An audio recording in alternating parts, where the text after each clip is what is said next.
Rick Wilson, Chair. Next, the consultants, please. Thank you, Mr. Chair. My name is Alan Nielsen, and I am the one of the two consultants on the study. Actually, three consultants, beg your pardon. Hi, my name's Sherry Hurst. I'm one of the other consultants on the study. Thank you. And we have a couple from the ministry. Thank you. My name is Simon Rasmussen. I'm a senior planning analyst with the Ministry of Municipal Affairs. I am Patrick Thompson. I'm the Director of Governance Structures with the Ministry of Municipal Affairs. And we have some RDOS staff. I'm Mark O'Coin, Coordinator with Legislative Services. Thank you. Yep, please. We also have our Chief Administrative Officer, Mr. Jim Zafino. Thanks, Jim. Thank you. And we also have our Head of IT, Yes. Danny Francesco. The guy makes it all so that we can hear what the heck is being Yes, said. exactly. Thank you very much. I'm Oops, I'm sorry. Randy Ludwar. I'm online. Thanks, Randy. Judy? Can you hear us, Judy? Okay. You can't speak. I can hear you. Thank you. Okay, good. Judy Garner. Thank you, everybody, for attending. Getting right into it, I'd like to have a motion to adopt the minutes of the April 16th meeting, please. Moved by Eugene, second by Eleanor. Any discussion on the minutes? All those in favor? Carried. Thank you. I will turn it over to Alan, please, to Great. go through the process. Super. Thank you very much, Mr. Chair. I will just mention a few things here. First of all, as you mentioned, Mr. Chair, this is the final meeting before we move into the next phase of the study, the engagement phase. So in this final meeting of the technical phase of the study, we're going to be covering a number of different aspects. I'll just show the agenda plan here. We'll start with the study purpose and process, something we start with, we include in the agenda in every meeting, just to remind ourselves as a committee and to remind those who are watching us as to kind of why we're doing this study and how we're proceeding.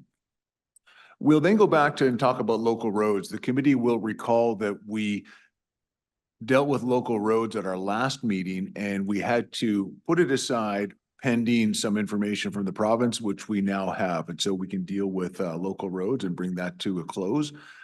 We'll then show a tax comparison. We've shown the tax comparison as a bit of a rolling item at every meeting. And so we'll now bring it together, having looked at all of the different services. We'll make some comments on those. And then we move into the provincial offer of assistance. So Mr. Rasmussen and Mr. Thompson from the province will be here to talk about that and explain exactly what it is and what is included in that. After that, we'll get into the 7-year budget. Sherry will outline the purpose of that budget and how it fits into the study and what it shows. We'll then go into an overview of implementation. We don't ever want to presume what will happen or what would happen as a result of this study, whether the committee proceeds to make a recommendation to RDOS Board to proceed with the referendum, and whether the board continues then to make a recommendation to the province. And if the minister of the province decides to call it referendum, lots of ifs there. We don't want to presume what the outcome will be. We do, however, want to just lay out how the process would proceed if in fact that were the decisions, or those were the decisions that were made. Communications and engagement, our colleague Natasha Horseman is going to join us a little bit later in the meeting just to speak about communications and engagement and to outline some of the next steps on that part of the process.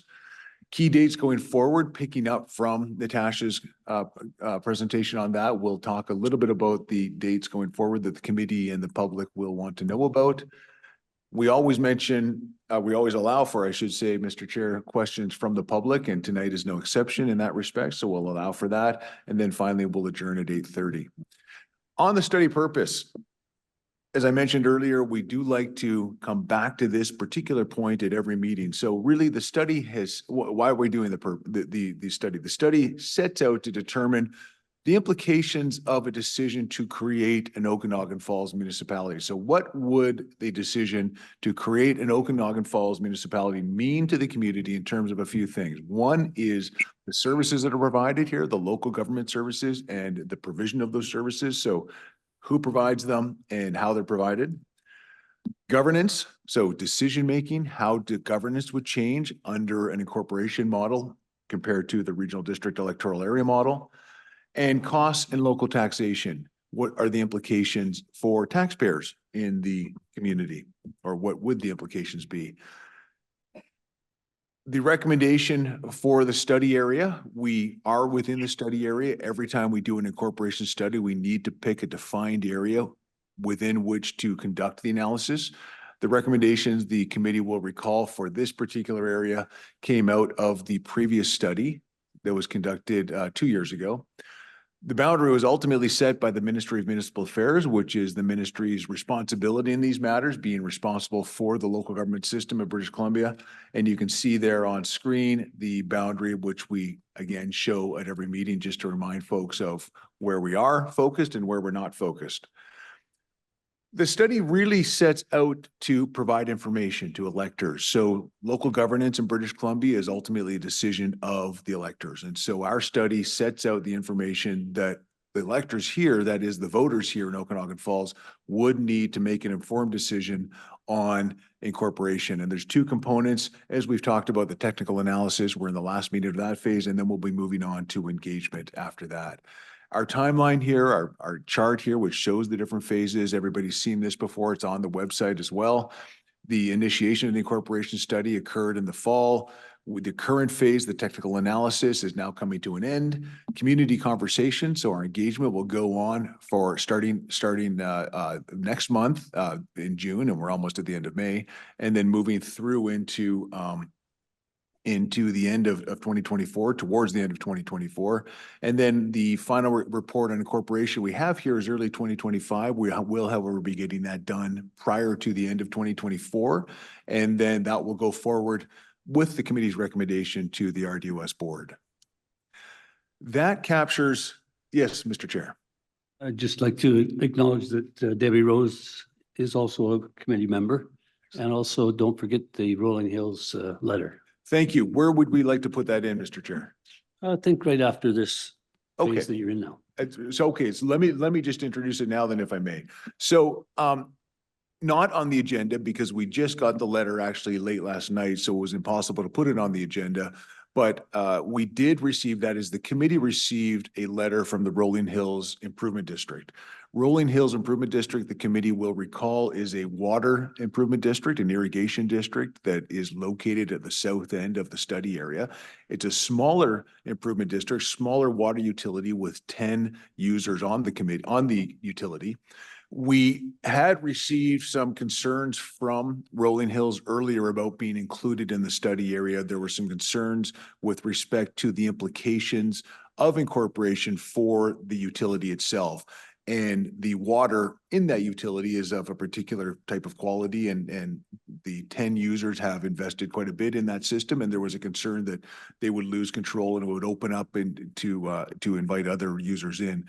We met with, when I say we, so the chair, the vice chair, myself, Sherry, Simon from the province, and Director Taylor from RDOS met with members of the Rolling Hills utility a couple of weeks ago and just explained to them how incorporation would actually impact or affect a water utility. We explained that, in fact, the utility inside or outside of a municipality would continue to be a defined and definitive area that would not be opened up to other users without the assurance or without the approval of the existing users. And there were a number of other issues that we talked about, all of which kind of brings us back to the present, which is having received a letter last night from Rolling Hills to inform us that they're content with the discussion that we had. They are content to remain within the study boundary. They will be looking, kind of monitoring the situation as we go along with respect to the assurances on remaining a service area and so forth, but that there would be no change requested at this time. So we mentioned this. It doesn't change anything that we've seen for us thus far, but we have received the letter. Even though it's not in our packages, we have received the letter. And so it's important, I think, for the committee to at least receive the letter formally through a motion, Mr. Chair. I would entertain a motion to receive and file the letter. I would so do that. Jean, seconded by Randy. Yes. Thank you. All those in favor? Carried. Thank you. Sorry, Alan, we'll carry on. Not at all, Mr. Chair. Yes, we will circulate that letter to committee members, Mr. Chair, just so you have an understanding of what we voted on. Okay. Moving on to local roads, Mr. Chair, as we mentioned at the last meeting, we did actually talk, there we go. At the last meeting, we did review the service sheet for local roads being one of the more important and more impactful services that would change jurisdiction from provincial jurisdiction to municipal jurisdiction as a result of incorporation. So we wanted to spend some time on that. We went through that last time. The committee will recall that we presented our service sheet. We also heard from our subconsultant, Rick Collins from Urban Systems, who presented his analysis of the road condition in Okanagan Falls. We have subsequently heard from the Ministry of Transportation and Infrastructure on its analysis and how it would treat the roads going forward. I'm going to turn it over to Sherry, who's just going to kind of comment on what we have with respect to roads for the committee's consideration. Thank you, Alan. Yeah, so our last meeting, we mentioned that we didn't have the information yet from the Ministry of Transportation and Infrastructure with respect to their assessment of the Okanagan Falls area and the roads within the study boundary, as well as with respect to the provincial offer. And we will be going through the provincial offer afterwards. But now that we do have that information, and most of that is included in the package, we do have a better understanding of what some of the implications will be. So we do now know that there will be a 5-year maintenance period where the ministry would be taking care of the roads within the Incorporation Study area if you were to incorporate. So the ministry would commit to a 5-year process where they're continuing to maintain those roads. But if we think back to what Rick Collins from Urban Systems talked about in our last meeting, in that roads investment review, they referred to 3.7 kilometers of roads being of poor quality. And in that report, there was an estimated 4.74 million that was expected, that was needed to bring those roads up and not just resurface those roads, but to rehabilitate those roads and bring them up to a fair standard. The other component in that Urban Systems report was $410,000 of what the report refers to as catch-up crack resealing of roads that are fair right now, but was needed to extend the life of those roads. So that's above and beyond the maintenance level that was being provided at the time. So at the time, we were hoping that those might be included, or we were assuming that those would already be spent when we were looking at what our operational costs would be going forward from there with a municipal budget. Now that we have the information from the Ministry of Transportation and Infrastructure, they did make a very similar assessment of the roads. So their assessment of what was poor quality and fair quality was quite similar to Urban Systems, which is a good sign. They did commit to that 5-year maintenance period, but the roads that they've identified for resurfacing total about $2.875 million. So if we look back at what Urban Systems was estimating was needed in a 5-year period, it was 5.15 million. And in the ministry's offer, as well as their assessment, it's resurfacing of the roads, not rehabilitating the roads. And so there's a discrepancy between what we were kind of assuming might happen in our roads review and our roads sheet that we had before and what is actually being offered. So we have to think about now moving forward and approving our local service sheet on roads. Do we add some more money into our budget to account for the shortfall between the two. So what Urban Systems is estimating capital works that might be needed to rehabilitate some of those roads versus what the Ministry of Transportation and Infrastructure is committing to doing within that 5-year period. So currently, again, there's that shortfall of about $2.275 million, which we haven't added in. And when I go through the budget, I'll highlight that again, but we hadn't added that number into our capital works plan because we had kind of assumed that that might happen during that 5-year period. And then on top of that, we had an assumption about how much we would be putting away into reserves every year that we may want to consider increasing that amount, knowing that there might be a shortfall between what we had previously assumed and what actually might be offered. So before we had $75,000 on an annual basis. And then again, in those first 5 years, when the ministry is looking after the roads, we would still collect money for taxes for those roads and put it into reserves. So that assumption would remain, but we're thinking that maybe instead of 75,000 at a minimum, we might want to bump that up to 150, so double that amount. But that's up to the committee. If they want to make that change, it would have an impact on what we're assuming are the taxes going forward. But those are the main differences in the roads. So the information, again, that we were using before was based on the Urban Systems report, the ministry's assessment of what's needed and what they're able to provide over the next 5 years is, again, $2.275 million shorter than what we were assuming. Sherry, does that include the roads that they've identified for improvement this year? Yeah, so in the ministry's, just to clarify, so the ministry's assessment, they provide a list of roads that are scheduled to be resurfaced this summer or fall, so 2024, and they've listed them out. And then in their offer letter, they've referred to that same set of work. So the 2.875 million that they are estimating is based on those works only. So those works are scheduled to go ahead regardless of incorporation.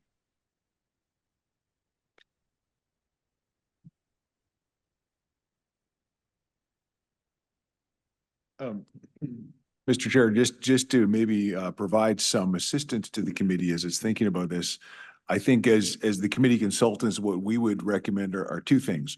One is that the committee send a letter through us but through Municipal Affairs to the Ministry of Transportation and Infrastructure and ask for clarification on the discrepancy.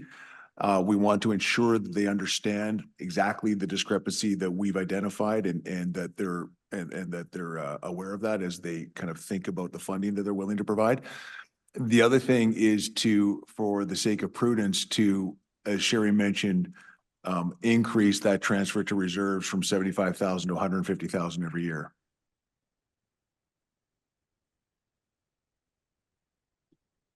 Thank you. What does the committee feel about this?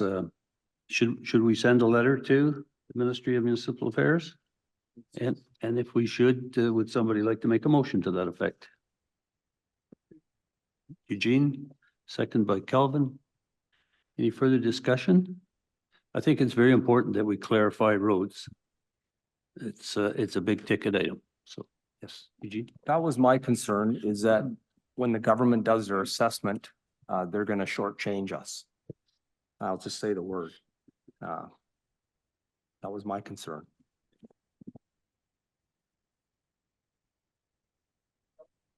If we do increase the capital reserve to the 150,000, do we know what the impact per year on that $284 number is? Yep. Thanks for asking. We've been using the average $500,000 assessment. So on that $500,000 assessed value residential property, it would be an extra $41.67.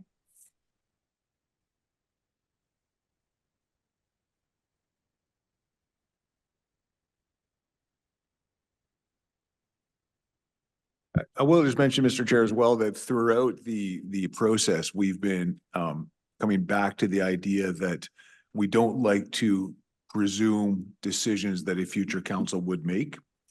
Roads is a little bit different in that respect because we do want to position a future council for success. And so if we are aware of a potential shortfall, we may want to address that as a committee, as a suggestion going forward.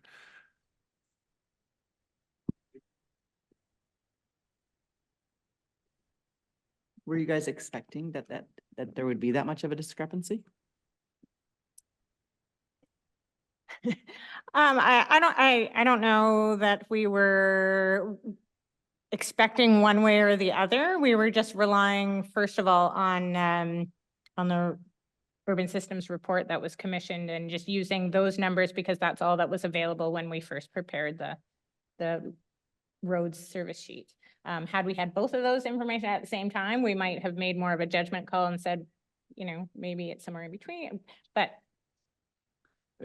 And I think not to put not to make our colleagues from the ministry feel uncomfortable here, but I do know that that in previous studies, what we have encountered is an attempt on the part of transportation and infrastructure to understand the road conditions, to kind of come together with the independent assessment and to find a way to expedite certain works to address some of those concerns. And I think we were a little bit surprised that hadn't happened in this case. Now, that said, it's the prerogative of the ministry to not do that. There's no obligation on the part of the province to leave the roads or to transfer the roads in any particular condition. The province is quite clear that if an area chooses to incorporate, that it then, as part of that, chooses to accept responsibility for the roads in whatever condition those roads are. In past, however, yes, we have encountered more of kind of a willingness to look at bringing some of those works forward to address some of the assessment that was done independent of the ministry too. So that's, and that comment that I've just made informs a little bit the recommendation to the committee to write to the ministry and just ask for some clarification on that. Just I know you spoke to this to some degree earlier, but perhaps just didn't understand your response. If urban systems assessment was done before the current works program that they're undertaking, does the current works program in any way contribute to that shortfall, lessen that shortfall? Like they're resurfacing Highway 97 through town and they're resurfacing a number of kilometers of road within town. And, you know, what's the value of that? And how far was that included in the math or is that not included in the math? Yeah, so the roads that were identified by the ministry as being resurfaced. So for sure, they take care of those same 3.7 kilometers that were assessed as poor. So on both cases, I think those are being addressed. I think in the case of the Ministry of Transportation's assessment, the resurfacing that's being proposed is different from what Urban Systems was suggesting might be needed for those roads. So they were Urban Systems was costing out a rehabilitation of those roads, whereas the Ministry of Transportation is offering to resurface them, which true might extend the need for rehabilitation for a little bit, but it's not addressing some of what Urban Systems thought was some of the underlying conditions of some of those roads.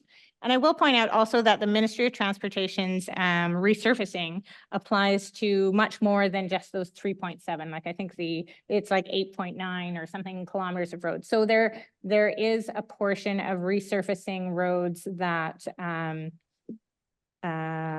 you know, are probably considered fair. So sections of roads that are considered fair that Urban Systems had pushed out to starting in year 10.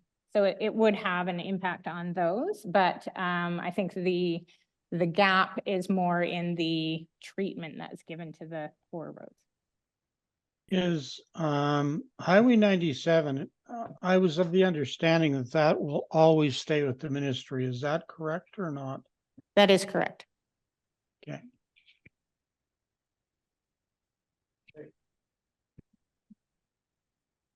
should we leave this as is and get the clarifications?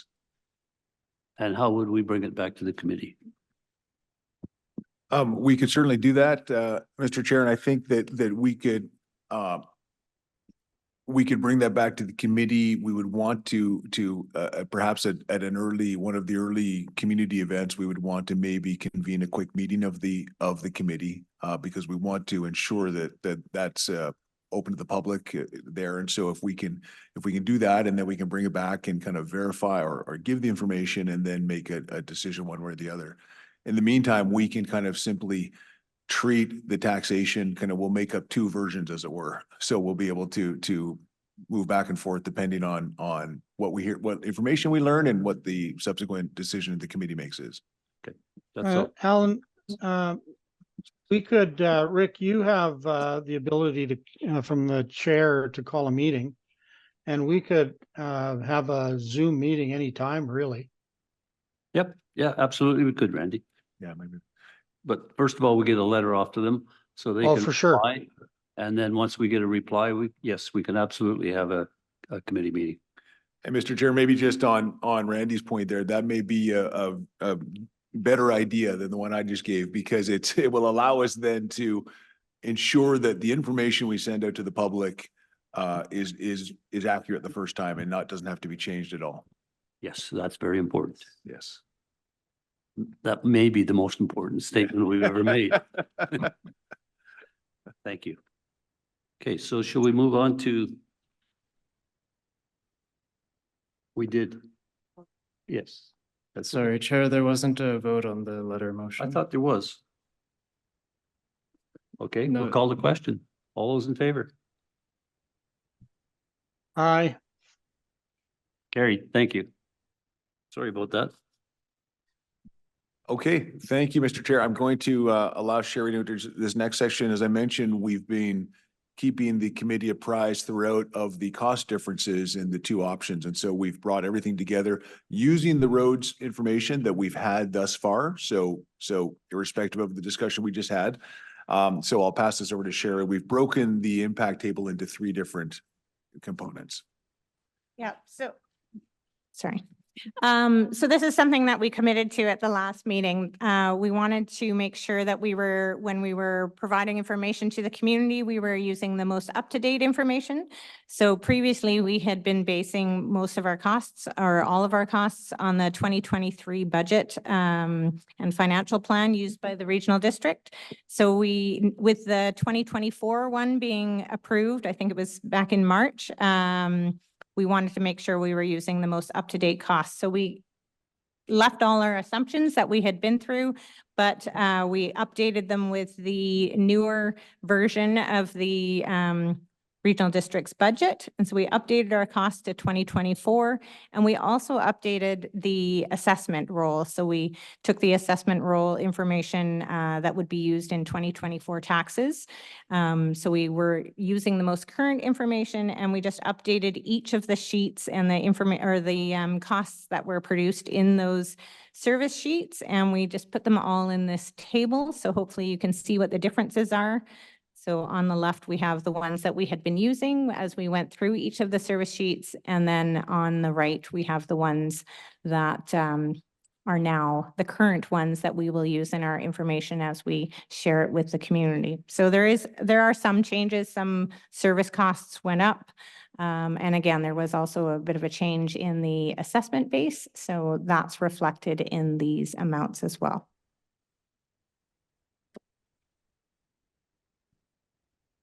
So yeah, overall, the difference before was about $237 between the two options. And that was with the 2023 numbers. And it's more like 253. And again, that's on the property that's valued at $500,000. So the average residential value also went up in that time, but we just decided to stay with the 500,000 because that made it easier to compare apples to apples. So yeah, so the cost went up a little bit. The one change actually was for our water services.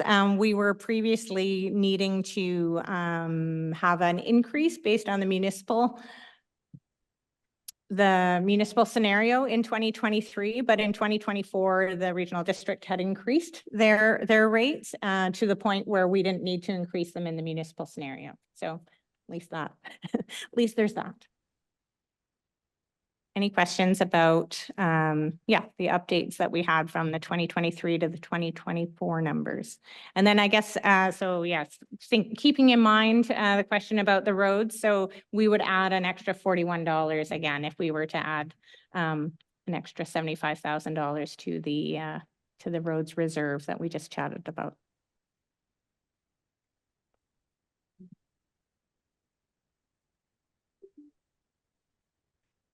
Great. Mr. Chair, we'd like to invite our colleagues from the province to present the offer of restructure assistance. Yeah, just no, but.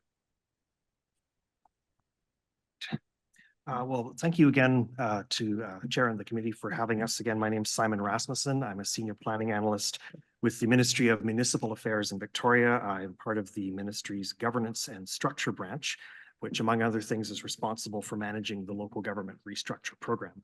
And as mentioned earlier, I'm joined by Patrick Thompson, who's our new Director of Governance Structures.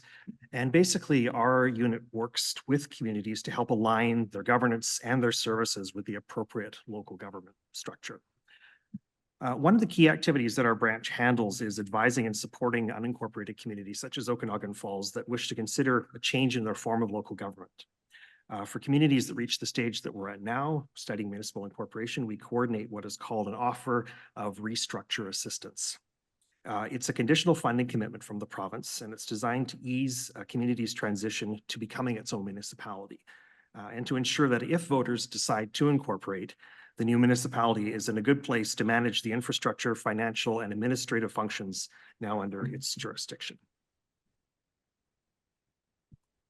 So there are 4 components to the provincial offer for Okanagan Falls, and this represents the 4 ministries closely connected to the functions that a municipality is responsible for. So Municipal Affairs, our ministry oversees and supports the local government system, will provide grants to establish a new municipality's administration, elect its first council, and transfer services from the regional district, in this case from the regional district of Okanagan-Similkameen. The Ministry of Finance, which collects rural property taxes on behalf of regional districts, would provide a new municipality with a rural tax rebate for the portion of the year that it is incorporated.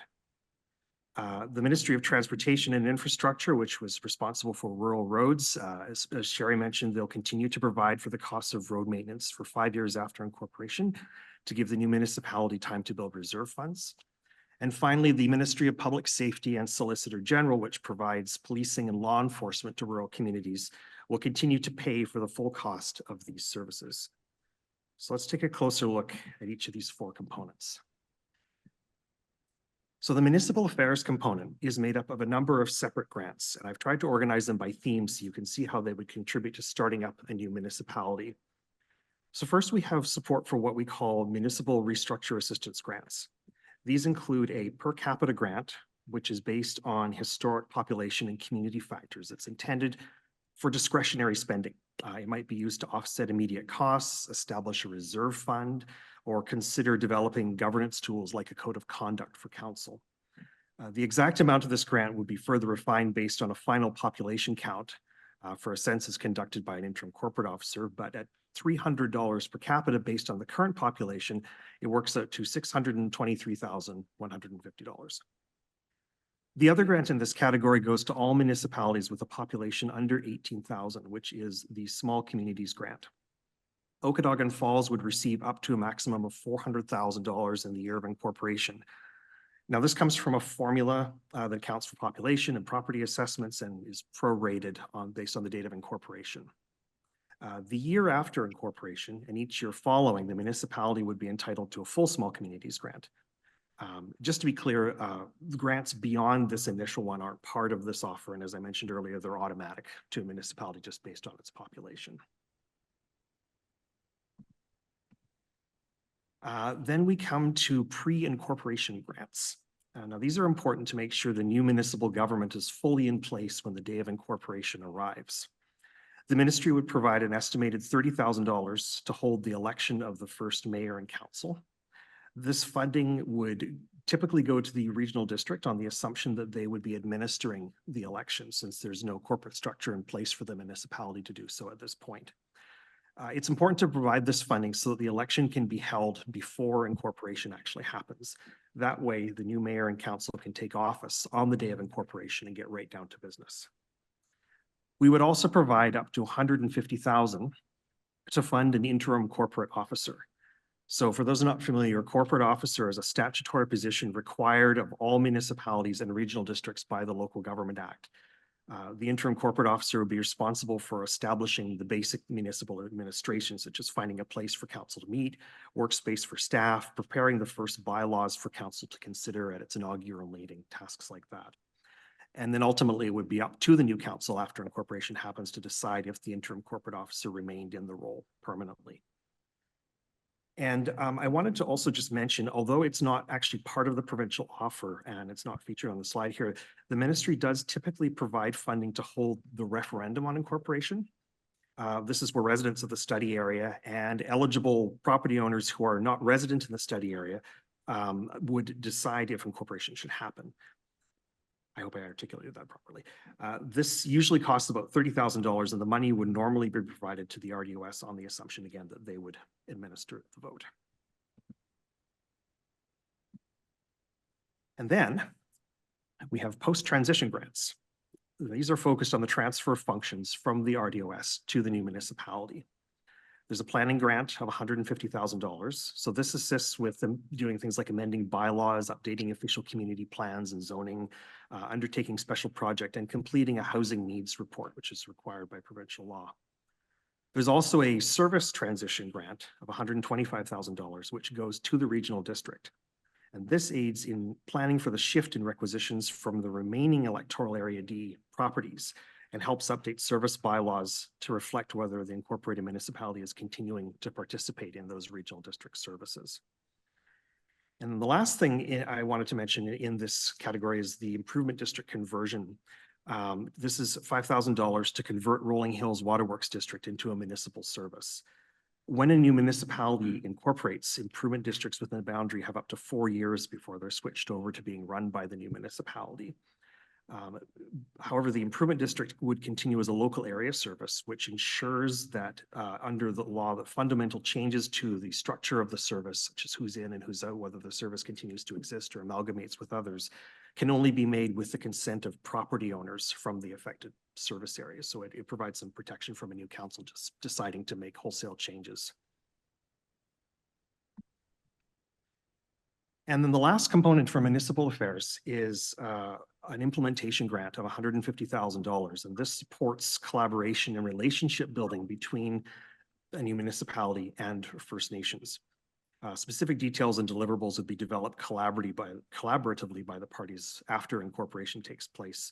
But it could include things like regular meetings, planning workshops, collaboration agreements, education and information sharing workshops, protocol agreements, could even relate to art, recreation, and cultural collaborations. There are approximately 21 First Nations that have traditional territory in the Okanagan Falls Incorporation Study area, with Osirius Indian Band identified as the primary interest. Now, in the event of a failed incorporation vote, so if the community decides ultimately that that's not to happen, this grant is the one part of the provincial offer that would still move forward, except it would be provided to the regional district to support and build on relationships that were developed through the incorporation study process and continue much of the same work that I described for a hypothetical municipality. So the total portion from municipal affairs comes to $1,633,150. The next component I wanted to highlight, and this is a little bit quicker to get through, so my apologies for all the numbers in detail, is from the Ministry of Transportation. And Sherry's already given you some overview of all of this, but I'm just going to quickly re-highlight some of it. As was mentioned, Highway 97 would continue to remain the responsibility of the province running through the municipal area. They've also committed to providing 5 years of continued road maintenance service beginning at the time of incorporation. This works out to about $284,000 a year. And again, as was mentioned earlier, this allows the new municipality time to build and preserve funds to address future infrastructure projects. As MODI is currently, Ministry of Transportation, we live in acronyms, my apologies, is currently responsible for subdivision approval in unincorporated areas. They have offered to provide ad hoc development services and operational advice as required to assist with the transition of any outstanding planning applications and any road maintenance activities or rather, just maintenance activities in general for a period of up to 12 months from incorporation. And then as mentioned, with the current commitment for road resurfacing, which they, as it stands now, had committed to delivering within 5 years of incorporation, works out to $2.875 million for a total of $4,295,000. The third component, Ministry of Finance, this is in the form of a rural tax rebate. The amount is estimated right now up to a maximum of $446,119. Very specific, but the exact amount of the grant will be based on the actual year preceding the vote on incorporation rural taxes levied under the Taxation Rural Area Act. The Local Government Act also allows the Minister of Finance to pay a new municipality 50% of the province's revenue under the Taxation Rural Area Act for the current year if it incorporates after June 30th.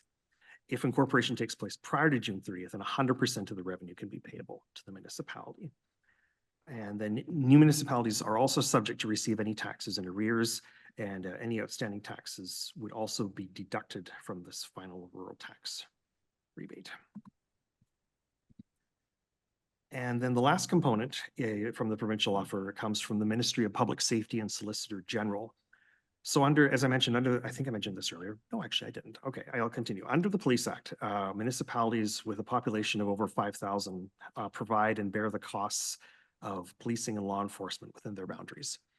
However, because Okanagan Falls is roughly half this size, the current policing arrangements with the province bearing the cost of law enforcement and delivered under contract by the RCMP would continue.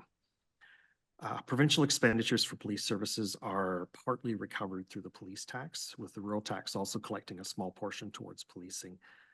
Unincorporated areas receive a 10 cents per thousand assessed value reduction in the police tax. This is known informally as the rural dime. So incorporated municipalities don't receive that rebate, which means the police tax for the entire incorporation area would increase by approximately $9,000. So if you spread that amongst every assessed property, the impact on property tax bills is fairly minimal. And this brings the total of the proposed offer of restructure assistance from the province to approximately $6.374 million. I realize I've given you a lot of information to digest, but it's largely based on precedent for proposed incorporations over the past 30 years. The province doesn't take a position on whether Okanagan Falls should incorporate. Ultimately, it's our responsibility to ensure that a future municipality has the best chance of success. And that's really the purpose behind this offer. And I hope it will help the Incorporation Study Committee, the regional district, and in the end, the voters of Okanagan Falls just to decide what happens next. So thank you again for your time today. And Mr. Chair, at any point that's convenient for you, our team is happy to take any questions about that.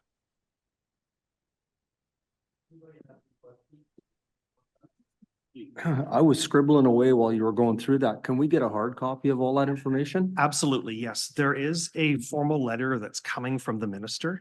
It was slightly delayed due to some delays getting the Ministry of Transportation's portion of the offer. Normally, we would have preferred to have it in the committee's hands by tonight. So that will be forthcoming. And as soon as we get it, we're expecting it any day now. We'll make sure it's promptly distributed to the committee. Alan, how does this fall in line with your report and the budget that you just presented?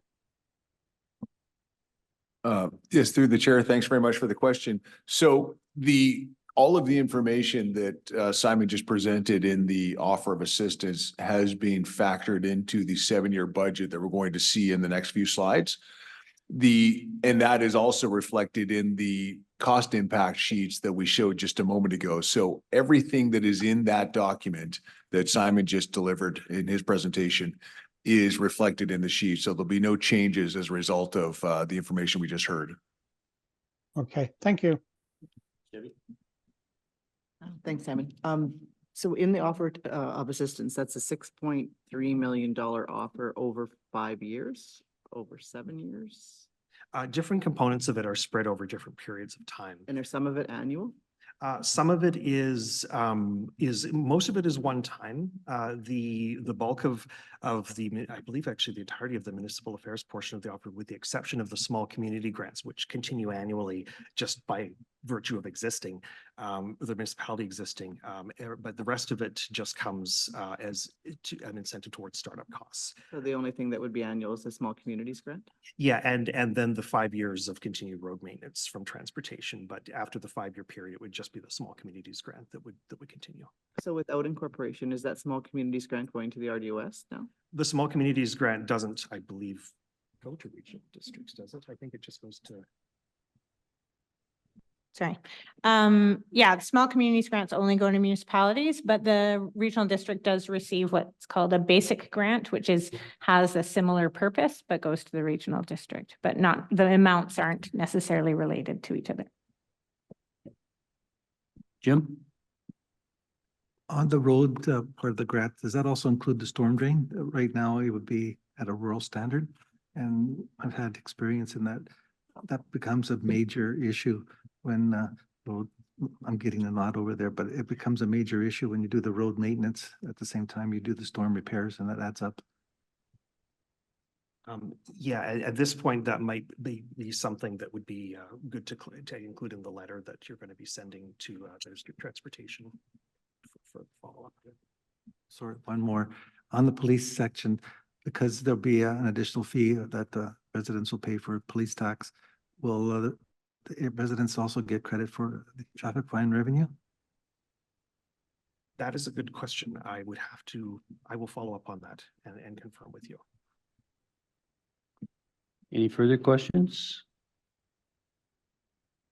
I would ask for a motion to endorse the information that Simon has given to us tonight, and when the letter comes, we will forward it to all committee members, and then we can have a vote by email would be allowed to endorse it, I think or a special meeting. No, yeah, I think to endorse a letter from the minister, yes, I think we could, Mr. Chair, I think that the committee could simply receive the information from the province, and then as the letter comes, I'm not sure if I'll look to Mark, would the committee need to formally endorse the letter that comes, or if we endorse the information this evening, is that sufficient?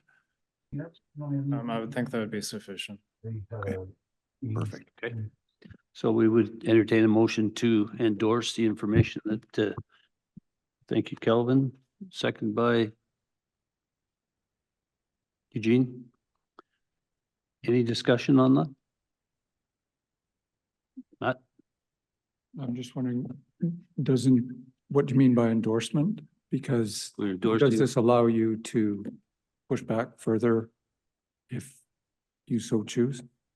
Push it back. Depending, well, continue the discussion? I on the don't, amount of the offer? I don't think that is a discussionable point. It's a fact of life. So accept it or don't accept it. It's the bottom line. No, it's not. Yeah, I'm not sure how much pushback you're gonna really be able to achieve. None. Is my understanding of it. Any further discussion? Call the question. All those in favor? I'm in favor. Carried. Thanks, Randy. Thank you very much, Simon. That was excellent. Back to you, Alan. Thank you, Mr. Chair. Picking up on Randy's point earlier, we now use that information from the provincial offer, and we combine it with all of the other information that we have provided to the committee over the last few months on the individual services and the changes in costs and revenues that would accompany those changes in services that would result as an impact or as a result of incorporation, a decision to incorporate. So we bring all that together into a 7-year budget. And the reason we look at a 7-year budget for the new municipality is to ensure that we extend far enough into the future to cover the entire period of provincial offer of assistance and all of the receipt of those monies. And we also bring it all together because we like to understand not only the total amounts, but also cash flow and how everything works over that period of time to get any new municipality on its feet, as it were. So I'll pass it over to Sherry to talk about the 7-year budget and what it shows and some of the key numbers in there. Thank you, Alan. So what we provided in your package is 3 main components. So we have one that shows the expenses, one that shows the revenues, and then we also show the reserves, or basically a capital budget and the impact on the reserves over the next 7 years. So the first thing to note about the municipal budget is that this is a budget for the services that would be provided by the municipality. So you're not going to see in here, like when we were going through our service sheets, we talked about every little service and whether it was going to be provided by the municipality after incorporation or by the regional district. So there were several of those services that you'll remember we said, this is currently provided by the regional district. After incorporation, it's still going to be provided by the regional district. Those regional district services are not in the municipal budget. So the municipal budget is just for the services that the municipality would be providing. So when we go to the other component, which is providing those tax notices and those sample tax notices, all of those services are detailed there. But in the municipal budget, it is just the municipal services. So I just want to make sure that that point is clear. So this is really for just a portion of your services, but it's for the municipal portion that the municipality would then be responsible for. Can I do the revenues first? Thanks. So just to take you through, so all of the information that's here, as Alan's already pointed out, this is all information that we've already seen. So these are just brought together from the service sheets that we've already been through. So in the revenues here, there's nothing that you haven't seen, with the exception of we've included some interest on the reserve accounts, and we've included the provincial offer amounts. So those are the only new information that's in here. The rest are just pulled from the service sheets that we've gone through already. And then we've extended that in the same amount every year. The budget does not include any inflation over a 7-year period.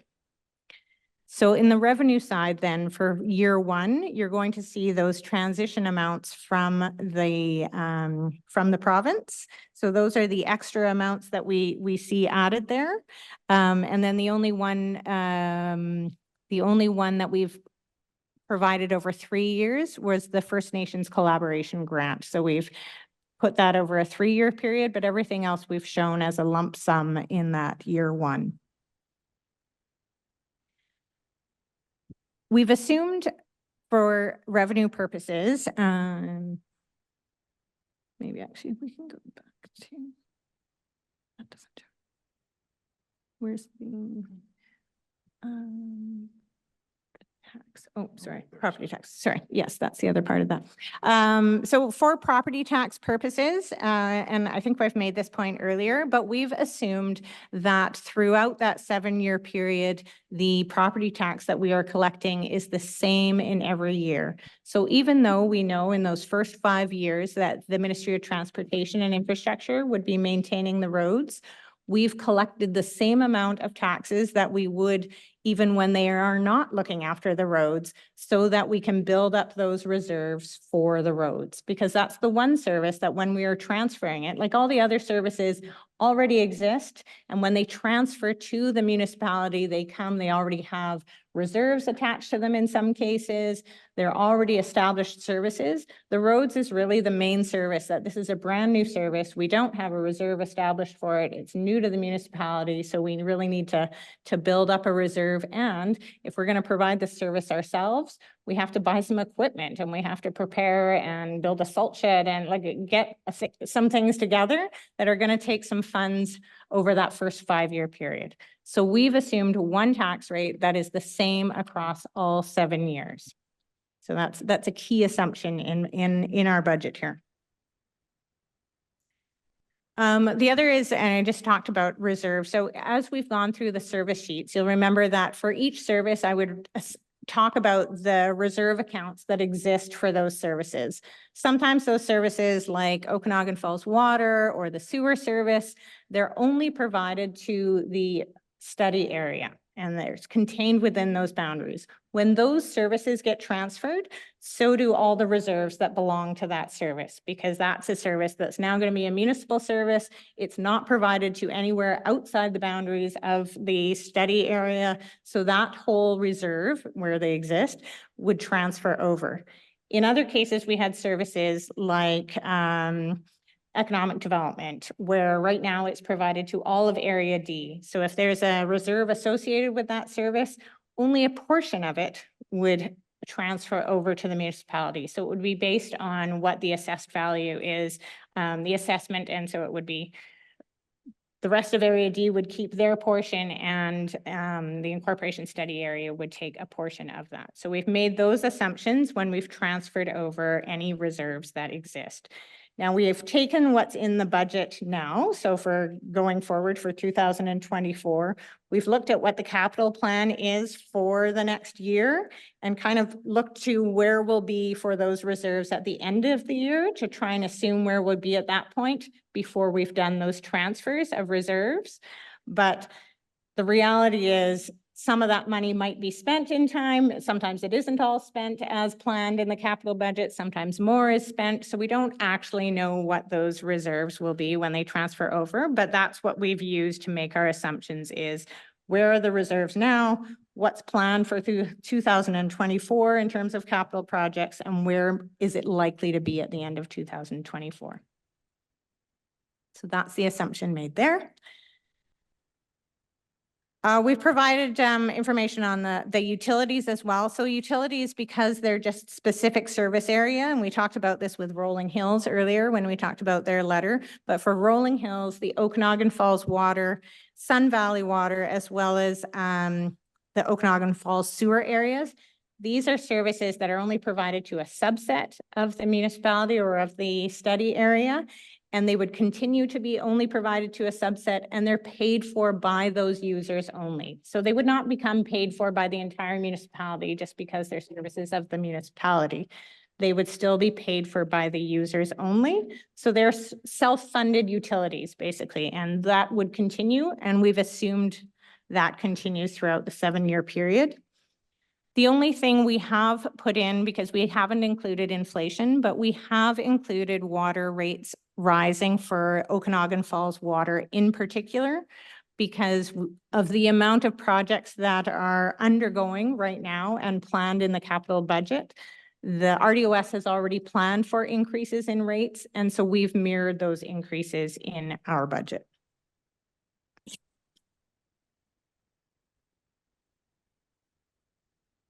On the capital reserve side and the capital plan, I just want to touch on a few key items that we've included in here and we've made assumptions about. So there are 3 kind of key services. One is the OK Falls water system. So that system, as I just mentioned, it's planned for $9.6 million in capital upgrades between 2024 and 2028. So that's in the RDOS's budget right now. That's supposed to be funded through a variety of things, including borrowing, grants, as well as some of the reserves. But I just want to touch on that because that would be the same regardless of whether incorporation happens, but we just have to be aware of it because the amounts that are planned and needed well exceed the existing reserves. So there would be borrowing costs. And again, we've tried to increase our costs in the budget that's shown here, but that would happen regardless of incorporation. So it's not really an issue that incorporation is going to cost any more than the current system, but it's just something to flag that there's a lot of upgrades planned for that system. So where the RDOS is assuming grants are available, then we would also have to assume that the municipality would need to be finding grants for those or borrowing for those upgrades as well. There would also, the one thing that we haven't included in the budget is that over time, you will also accrue development cost charges or capital expenditure charges. So those are charges that are levied on new development. So every time someone builds a new house or has a subdivision, they have to pay anywhere, depending on if they're in the sewer area as well as a water area, between like $6,000 and $12,000 per lot. And that goes towards infrastructure. Again, if you're in the water system, then it goes towards growth projects that have to do with the water infrastructure. If you're in the sewer system area, then it can only be spent on growth projects to do with the sewer system. We haven't estimated any amounts of growth over the 7-year period or any of those amounts that might also accrue. So that would be another funding source that, again, we haven't added to that over time based on any assumptions about development.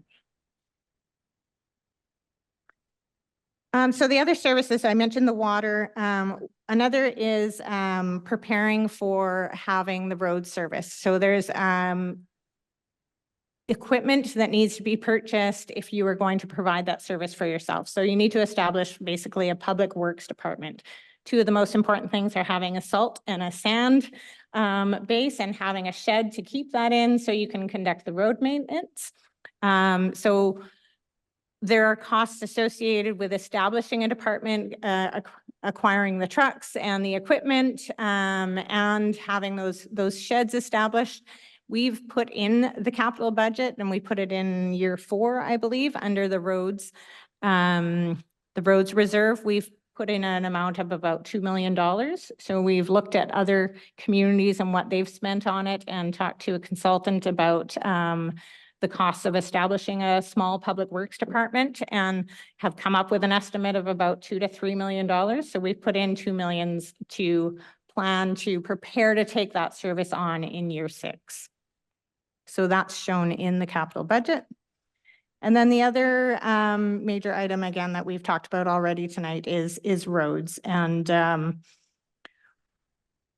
we may make some adjustments depending on what assumptions we make on the roads and the differential between what the ministry has been offering or is offering to do and what Urban Systems Report has suggested might need to be done. So we can accommodate that in the roads and capital program that we have in here now. It just means that you'd have less left over. So there are transition funds that are in there, and there's community works funds, but yeah, we weren't planning at the time to include that extra amount. I think the only last thing that I want to mention, we don't have depreciation in our budget. That's something we are planning for capital planning and putting money aside in reserves, but there is no depreciation included here. Yeah, I think, does anyone have any questions about whether it's the expenses, the revenues, or the capital reserves that I can better explain? Sorry, I don't want to be a pain. No, not at all. Has anybody checked to see if on the utilities, if there's any people being served by the sewer water outside the proposed incorporation area? Because if there are, some of those, there has to be an agreement, MOU or something. Right. The only one that I know of is the water service to the provincial park on the other side, which we are assuming would need a service agreement. Yeah. But that's the only user that we know of that's outside the service area.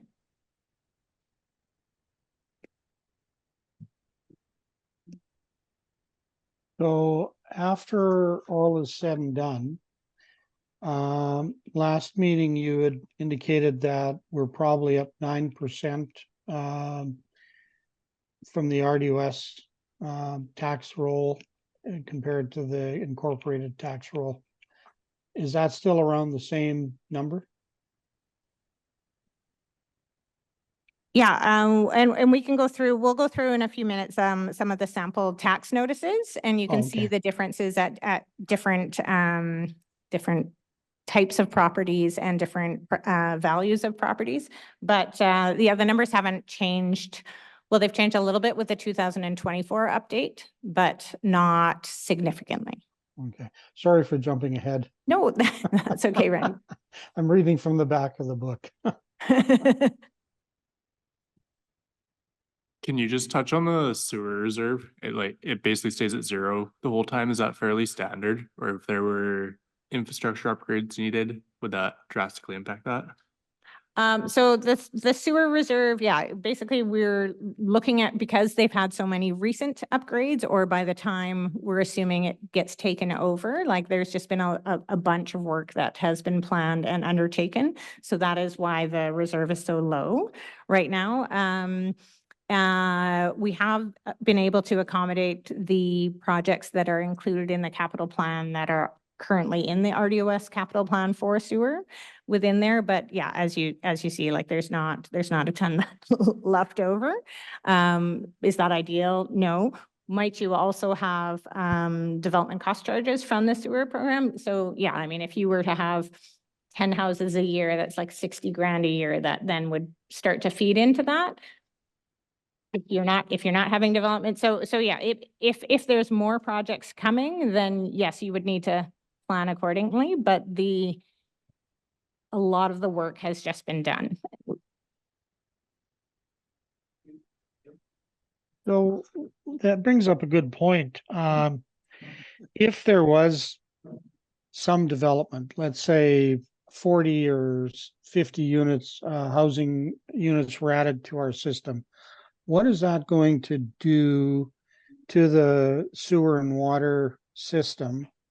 And what impact would that have on the current system?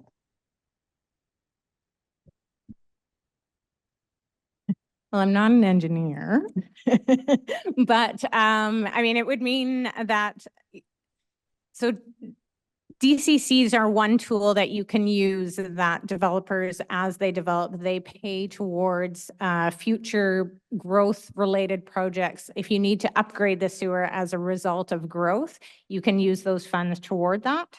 But you may also have, when you have some development go in, if there are upgrades that are literally needed just for that project, then those developers usually pay towards that. So it really depends on what the impacts are, where the development is and what's planned. So it can help for financing, but they can also be required to put in the services that they need. I don't know if that answers your question, Randy. Well, it's sort of, but because, and Matt, maybe you can answer this question. There was a development that was planned and it couldn't go ahead because we did not have the ability to supply fire protection for the development. Is that still an issue in our community, Matt? I'm not sure the development you're speaking to, Randy, but I know that, for instance, the Housing Society has a project going forward in the downtown core, and that is going ahead to all intents and purposes. Certainly hasn't hit any roadblocks yet. Okay, so the water system is capable of supporting, let's say, a building that's a 23 unit facility that'll need sprinkler systems. Randy, I will say that one of the, with a lot of the upgrades that are being done to the Okanagan Falls water system right now, my understanding is a lot of the needs for upgrades come around those fire flows and reaching a standard that the regional district thought was required. Okay, I think that would answer my question. And yeah, And I wonder if I can just, sorry, I beg your pardon. I wonder if I can just add to that as well, Mr. Chair, that when we try to understand and isolate the impacts or the implications for taxes and for costs that are associated with the decision to incorporate, we try to ensure that we're looking at the differences that would occur as a result of incorporation versus a decision to stay unincorporated. The potential impacts on capacity of infrastructure systems are going to be the same under both governance options, whether it's incorporation or remaining as an electoral area. So that's a decision that 10 years from now, what have you, 5 years from now, whatever the timing is on that, if there are issues around capacity, they would be faced both by municipal government here and by the regional districts. So that doesn't completely answer Randy's question, but it does at least illustrate to us, or I hope kind of let us know that a decision around incorporation would not factor into the decision around service capacity as it relates to infrastructure. Thank you. Jim, you had a question? Yes, so the province charges a collection fee, 5.25%. For Area D, all of Area D, it's 175,000 for this year. Once you separate what's going to be left of Area D and OK Falls, I'm estimating about 115,000 saving to the taxpayer.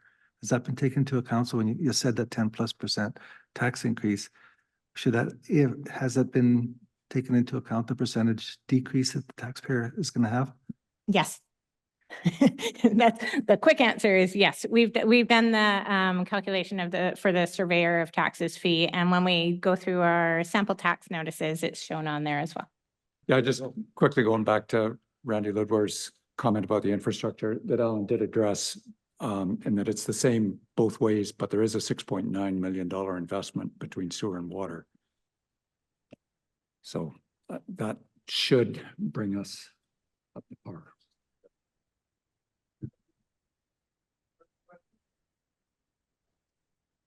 So the $1.4 million capital, what is it? Capital reserve that we will start with.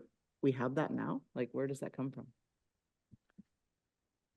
1.4 being the, $1.4 million capital reserve contribution. So on Okay. year one, we have 1.4. like beginning of year one? Yep, that exists. So that's the transfer of all the individual reserve accounts that would accrue to, that we're assuming would be in place. Again, they may be a little bit more, a little bit less, depending on what is spent before then, but yes, that would transfer over. And then the ongoing 180 is, where did we come up with that number? Oh, so all the amounts into the various reserve categories are already what was budgeted for in our operating budgets for each of the service areas. And is that just general reserve, or is it going to be restricted? Some of them are restricted for sure, particularly the infrastructure ones, where the service area is not the same as the general municipal area. But again, the ones that we have like as municipal equipment, maybe that's the only one that isn't. Oh, and the community works fund, those community works funds are basically gas tax dollars. So they have certain things that they can be spent on, but not anything. The one that we've called municipal equipment, and we've put a lot of the transition funding in there. Yes, there's not statutory reserve. It can be spent on a variety of things. Yeah. Yeah. And last question, just how big of a factor do you think not having depreciation factored into the budget right now is going to play? Oh, I don't think so normally if I was to show depreciation, then I would show equity, it would like almost be a line item that cancels each other out.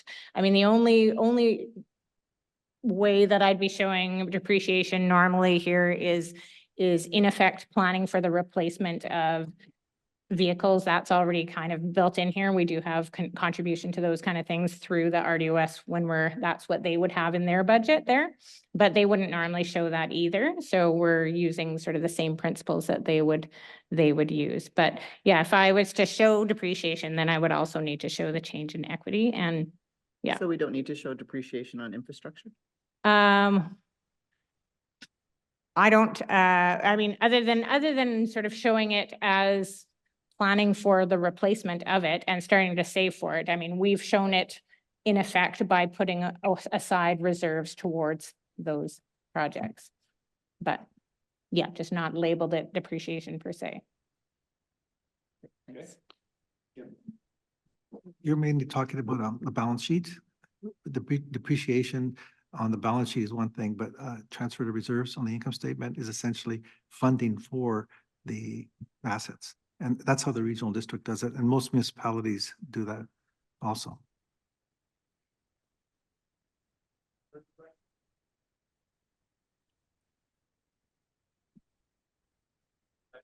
Mhm.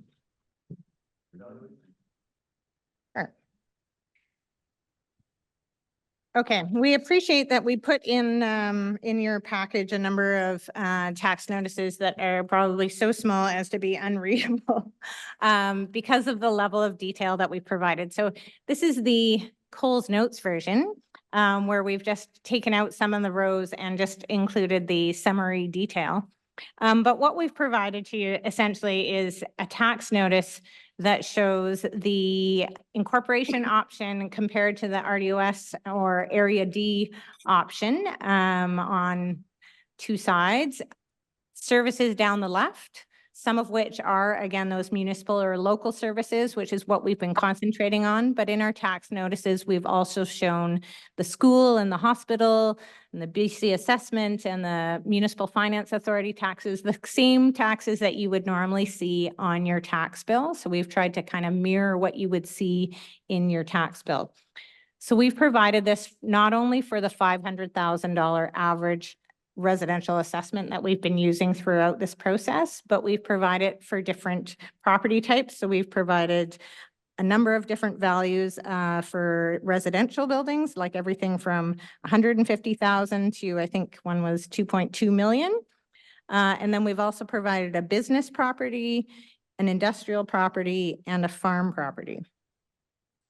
And then at the bottom, we've also included for residential properties, the homeowner grant. So again, this happens, you get the homeowner grant, whether you were in a municipality or not in a municipality. So it happens in both scenarios, but we just wanted to show what the impact of that homeowner grant would be, whether you have the regular homeowner grant or if you have the additional grant.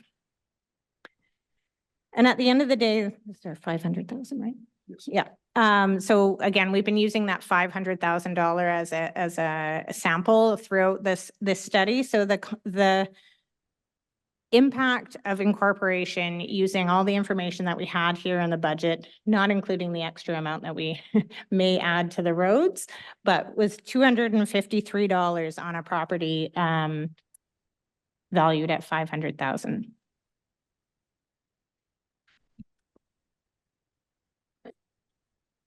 That's the only one we have. I will point out, so in we won't go through each one from the business and the incorporation, or sorry, and the industrial and the farm one, but I do want to point out that the business one was particularly interesting in that it actually showed that the incorporation scenario was slightly cheaper. And the reason for that is actually just because that the provincial rural rate that they're paying right now doesn't have the same multiplier as all the RDOS taxes. So there's actually, it makes it a little bit cheaper when they go under incorporation. Now we have assumed, as we have throughout this process, that under the incorporation option, the tax multiples, so the differences between what a residential class and a business class is charged and a business and an industrial class, those multiples stay the same. But under a municipality, they do have the ability to change those ratios. So the fact that under this scenario, the business is actually paying less under incorporation, you know, a municipality might go, we don't love that. You know, all your residences, they're paying a little bit more. Maybe the business should at least be paying the same rate. So they may make that adjustment. So I don't know if you'd see too many that are saving when you have residents that are actually paying quite a bit more. So that might become an adjustment. But when we do the analysis and leave those tax ratios the same, the business one actually shows that it would be cheaper for them. And the other interesting one, I think, is the farm. The farm ones are the most complicated because there's some changes to exemptions that happen when you under an incorporation scenario. But then after incorporation, the legislation basically says that it will be phased in for farms once they incorporate. So the phase in that farms are given over the next 5 years actually makes it so the first 4 years they're getting a cheaper rate under incorporation. Just to sort of lessen the blow as they pay a little bit more afterwards. But they do get a break over the first 5 years. And we've shown that in our analysis of the farm properties. Any questions on the tax bills? We'll just mention as well, Mr. Chair, that as Sherry alluded to earlier, or as she mentioned, we have the documents in the agenda package are quite small in terms of font, but for public engagement purposes, we will be using something similar to the simplified version with at a size which is obviously something that people can absorb quickly.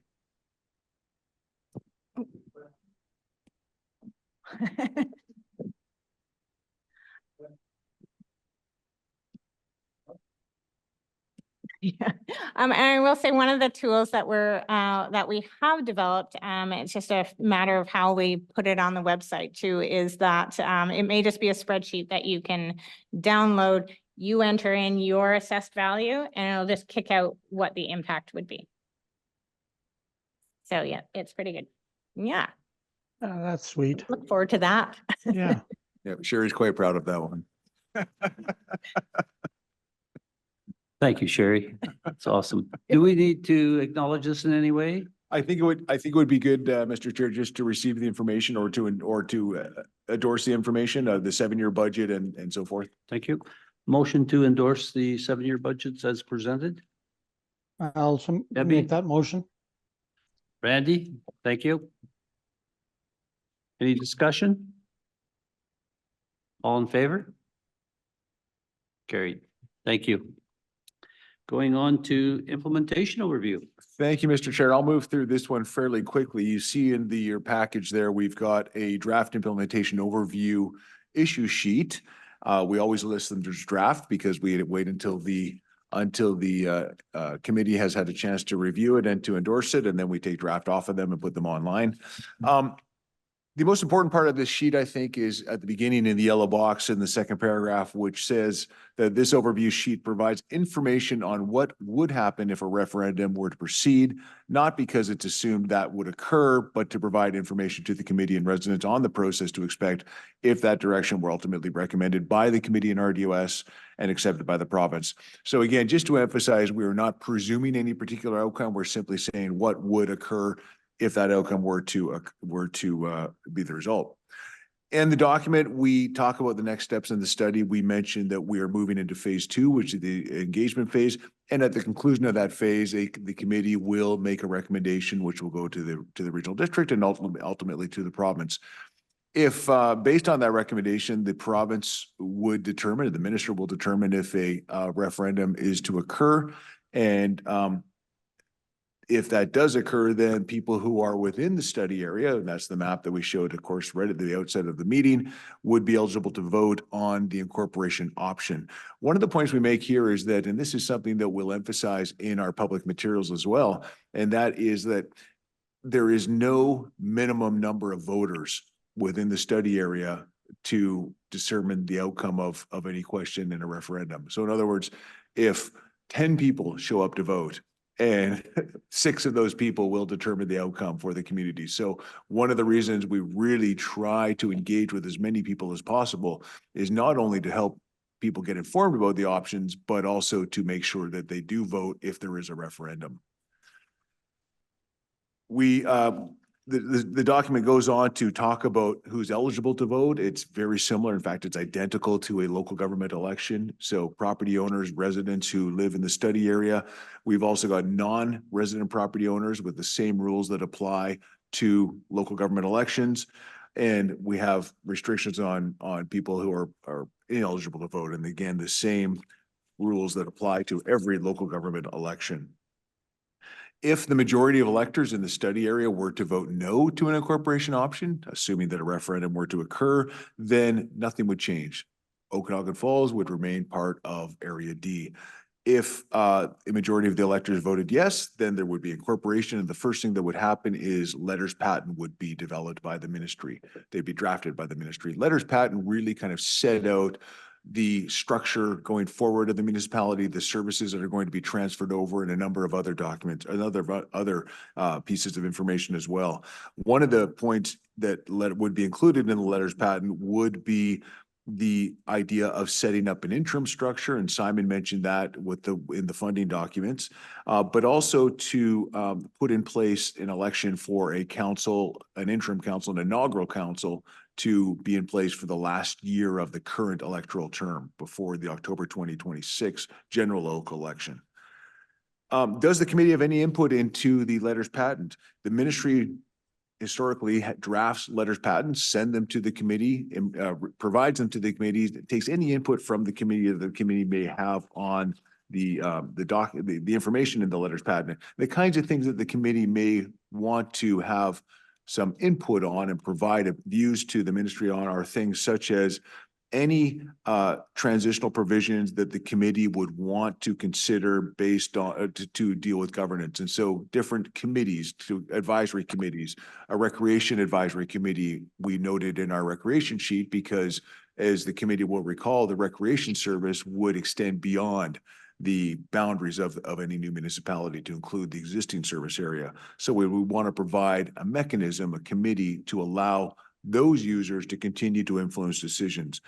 Another is the Rolling Hills Waterworks, have some kind of committee along with representatives of other waterworks to ensure that any changes being contemplated by the municipality that might affect the different utilities, not changes to the service areas, because those are matters that the users themselves would have jurisdiction over, but other changes to improvements that may need to be made and to rates charged and so forth would receive input from the users.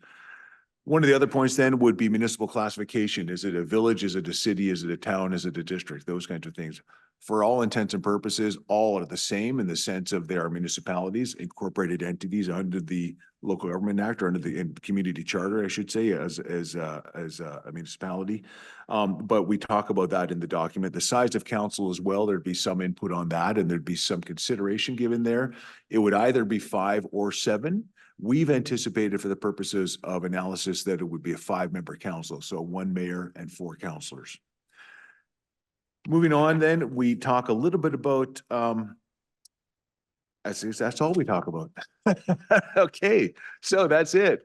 That's what would happen if that's the process that would occur, the types of issues that would come to the community and to the committee if a decision were made to incorporate. Thank you, Al. Moving on, we don't need to do anything with that. I think we do need to just receive that, Mr. Chair, Okay. then we can take Yep. draft off of that and get it on the Very website. good. Okay. Yes, of course. Motion to endorse. Receive and endorse. Thank you. Eugene, second by Marcel. Any discussion? All those in favor? Carried. I'm in favor. Thank you. Yeah, thanks, Randy. Super.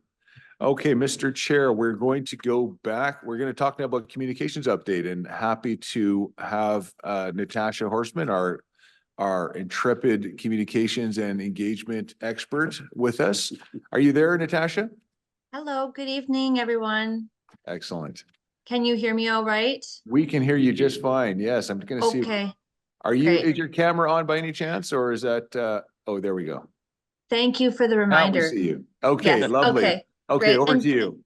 Great, just interrupt if at any point the volume cuts out and you need me to speak louder. Hello, okay, I'm gonna give a little bit of a communications update, and for this one it's starting to get exciting actually, because we're moving into the engagement phase, kind of coming out of the analysis phase. So we have a bit more to talk about than some of the other meetings, which is exciting. So Alan, if you'll go to the next slide, please. We're going to run through upcoming engagement. And for some of the events, we have dates, and for others, we don't yet, but we'll let you know exactly where we're at today. So the dates here on this screen are all of the Music in the Park events that are scheduled over the summer. As you can see, there's 2 dates that Alan will be attending. That's July 14th and August 11th. And so we'll have a booth about the Incorporation Study in that event on those 2 dates. And we wanted to pose to the committee whether any committee members wish to volunteer to be a host in a booth on one or more of the other dates. And we would recommend only doing that if we had at least 2 committee members volunteering for each date, so that no individual would be at a booth by themselves. So, and Alan, maybe between you and Mr. Chair, we'll take some advice about how we want to collect that feedback from committee members. Like perhaps we would follow up with an email and folks can look at their calendars at home and get back to us that way. I'm not sure how to collect that input, but we are certainly looking for whether or not the committee might be interested in participating in one of these, in a booth in this event. I think actually that's an excellent way to do it, Natasha, is we'll send out an email. Okay. Asking all the committee members, give the dates that are available and Great. ask for feedback. And then we can put it Wonderful. together. Thank you. So yeah, I think, great. Thank you, Mr. Chair. We'll do that in the next few days, and we might just do like a bit of a table with each of the dates. And if we can get 2 names next to each date, then we can book the event for that date. I think it's just because it's happening over the summer and because it's, relatively simple for us to get a booth in there, like they've got open availability and they're welcoming the Incorporation Study participation in that event. I think it would be great if we could get as much visibility as possible through that. And of course, if you do volunteer to host a booth, just so you know, we'll provide like a bit of a tent, a table, and the materials that you would need. So it would be you showing up. The event runs from 3 to 8, and you can get there anytime after 2 to sort of put the material, your booth together. But we will have poster boards and printouts of key material, and then it would be really you as a committee member being willing to speak to anyone who comes by about the process and about the material that's available, and to speak to the poster boards. And of course, if you do volunteer, we'll make sure we prime you a bit and prepare you with the information you'll need in order to do that. There is also a Canada Day event. So there's an RDOS hosted Canada Day event, which is at the beach in the morning. And as you can see on Canada Day, there's also a Music in the Park event. And we're kind of talking between Alan and myself and Rick, the chair, regarding what we want to do as far as Incorporation Study on Canada Day. So I'm kind of, Rick, I've got a bit of an update for you, which I'll give you offline. I'm leaning towards actually that the Music in the Park event is probably going to be the most effective place for us to have a booth on Canada Day. The RDOS event is more of a recreation type event. It's down at the beach, and it's kind of focused on like kids activities, and it's just for an hour and a half in the morning. Whereas the Music in the Park event is at Centennial Park, and it's for many more hours. So I think we would get probably better traction with that event, but we can talk about that more if you have questions, Rick. You've sold me. Okay, thank you. Any comments or questions on this slide before we move to the next? Okay, let's move to the next slide, Alan. So we're working currently on preparing the first mail out that's going to go to all households in the study area. And that we're hoping to have ready for kind of mid-June, sort of in the mail for mid-June, maybe being received by households in the 3rd week of June. The mail out's going to have a sample tax notice that compares costs between incorporation and a continued regional district scenario. So you can kind of see what the tax implications would be under both options. And it's also going to speak to upcoming events. So that mail out's going to be circulated to the communications subcommittee in approximately a week or a week and a half. And the subcommittee, we're going to ask you for a fairly quick turnaround in terms of feedback on that document, just because we're getting a little bit tight on the time frame. But that's exciting. And so for all committee members, just be aware that around the 3rd week of June, everyone should be starting to see a mail out about the Incorporation Study in their mailboxes. And if you hear from your friends and neighbors feedback about that document, please pass it along, even if it's negative. it's valuable for us to hear. Also on this slide, as you can see, we're planning 2 open houses, and those are going to be held roughly in August and September. We don't have dates for those yet, but we will come back to the committee either in a meeting or by email and let you know when those are scheduled. And sorry, I skipped over that we're also obviously planning a second mail out that will happen in the fall as well. Okay, Alan, next slide, please. And then, so again, I'm just running through sort of all of the engagement stuff that's kind of being planned and being developed right now. We're also going to be going to clubs and associations in Okanagan Falls and doing presentations individually to them. So that will be Alan doing that, and that will be over summer and into fall, just depending on everyone's availability. We're planning a discussion panel. So that's going to be an event where representatives from other jurisdictions that have considered incorporation will be available to speak about their own experiences. That is scheduled for fall. Again, these are some rough dates. We don't have the exact things locked down yet, but we'll be doing that over the next month. We'll be doing a short video on the study findings, sort of similar to the explainer video we did at the beginning, and that will be also coming in fall. And then very shortly, in the next couple of weeks, we'll have copies of the Incorporation Study analysis materials available at both the RDOS Community Office and the Okanagan Falls Library. So that's kind of the summary of what's coming up. I just want to say a word about advertising this stuff. So as the dates get locked in, we'll be advertising the events on RDOS social media, the project webpage, in the local newspaper, and in posters. Please help us get the word out about events as they're scheduled. We'll also be keeping in touch with the committee by email about these things so that you can stay apprised of what's going on, and you have the opportunity to ask us questions if you have any. So I've run through that really, really quickly. Alan, Sherry, feel free to add, and others feel free to ask questions. No, nothing for us to add. Thank you, Natasha. That was excellent. I'll pass it over to the chair. Oh, microphone. Your microphone. Yeah.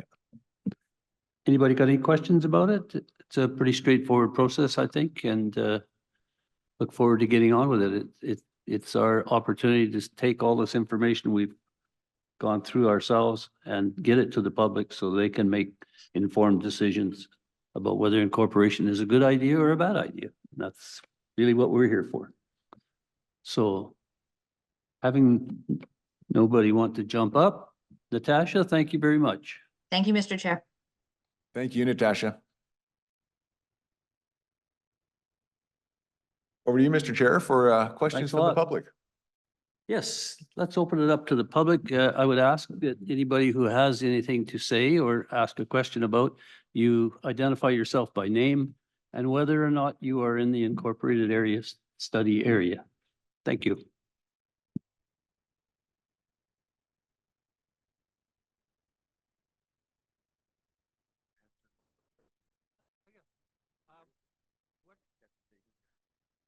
John, I live over here. Cedar Park down on Cedar Street. This church on Canada Day, why was that date picked? I heard something mentioned about RDOS doing something that day, or, you know, just Canada Day seems like an odd day to have a. John, to answer your question, there are 2 events going on in Canada Day. Okay. One is down in Kenyon Park, I believe, which is a celebration of Canada Day. And then there's music in the park going on in the afternoon on Canada Day. Okay. Yeah, so it sounds like we'll go to the music in the park. It's a longer period of time. We'll see more people and, okay? Okay. Yeah. How about Wednesday on over here? I'd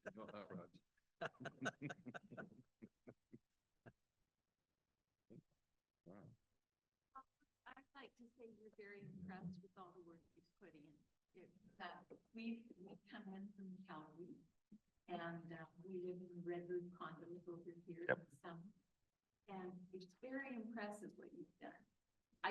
Next time, can you turn the table this way? Because it was very hard to hear what you were saying, but thank you very much for working this hard.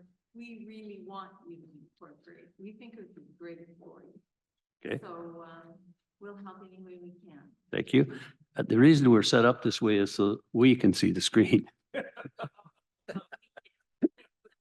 Sorry about that.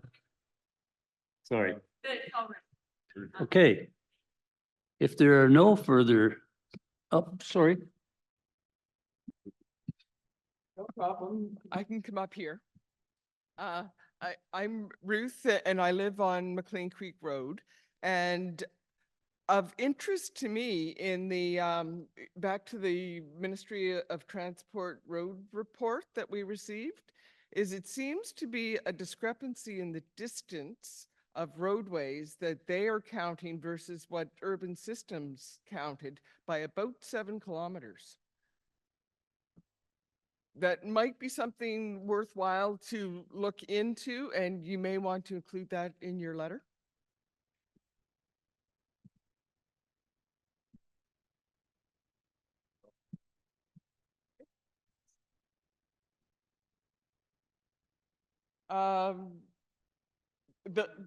The lower portion, I'm in 44.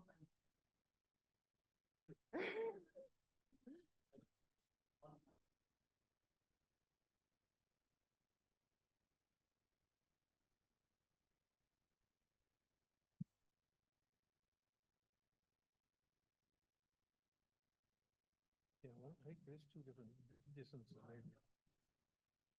Thank you.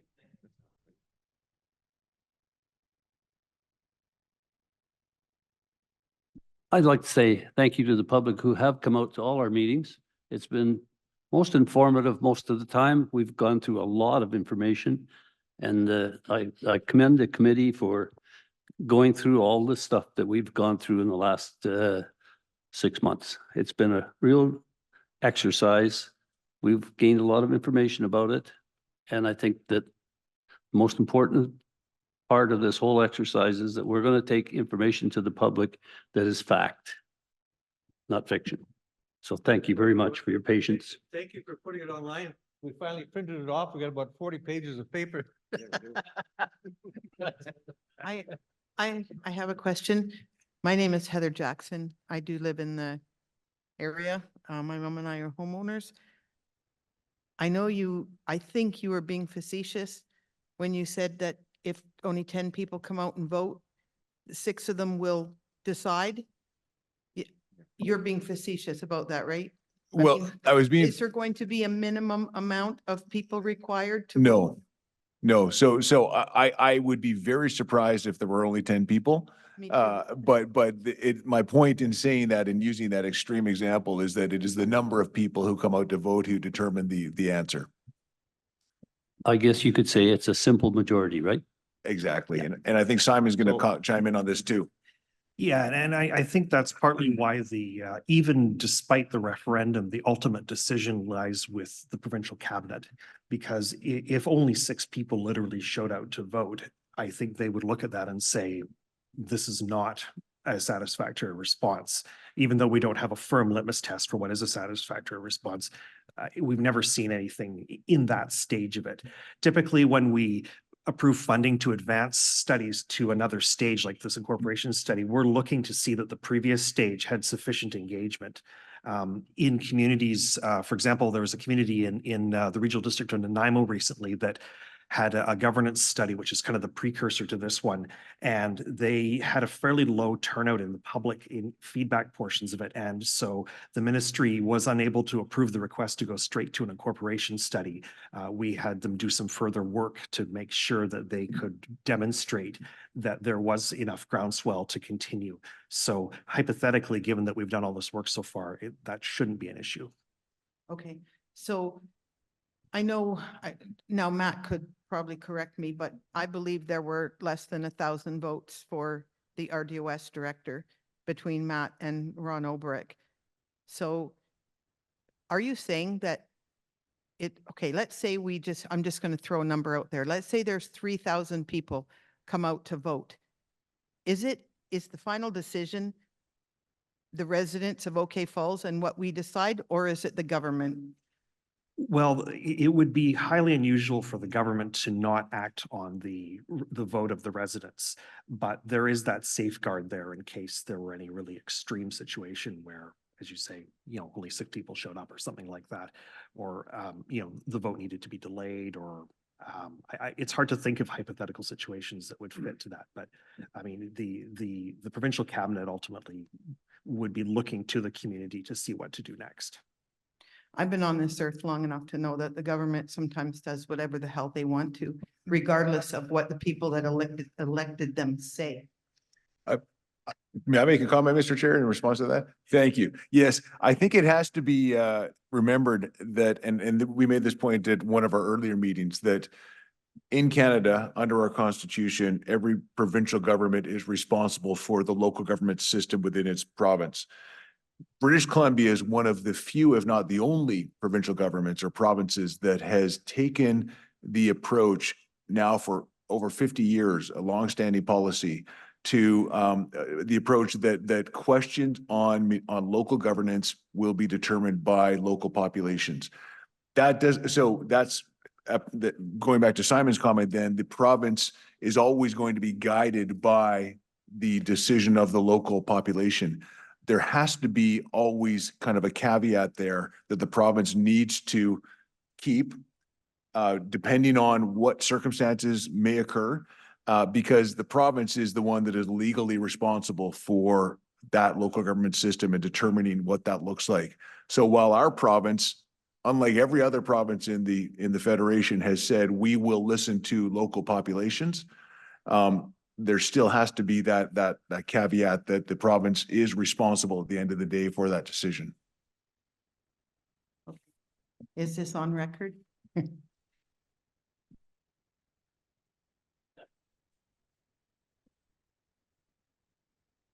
Just to close on that point, I think this issue has been of concern to Okanagan Falls residents and non-resident voters for decades.